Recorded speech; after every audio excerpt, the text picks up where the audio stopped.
Did you put some LED bulbs in your Subaru and now it's hyper flashing? Sounds like you need an episode of I Hate Working on Cars. For a 2010 to a 2014 Subaru Outback, and possibly other years and models, you'll need to replace your signal flasher relay with one compatible with LED bulbs, like this one. I'll leave a link in the description below. Amazon seems to think this doesn't fit my car, but what the f*** does Jeff Bezos know about Subarus? Clearly shit. To get to this flasher relay, I'm going to pop the side panel off with a little red stick thingy.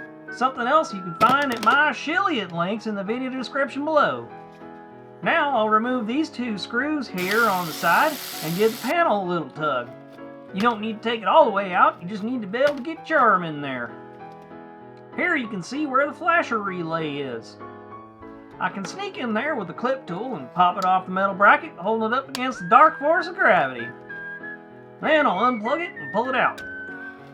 I need to transfer the clip from the old flasher relay to the new one. I can do this by prying up on this little tab here to set it free. It's that easy. Just slap it back together the same way you took it apart and enjoy yourself some normal turn signal blinkiness. Hey, thanks for watching my video. If you found it slightly less than complete shit, give it a like and hit the subscribe button so Google can best figure out how to edit your genetic code for maximum advertiser effectiveness. See you next time.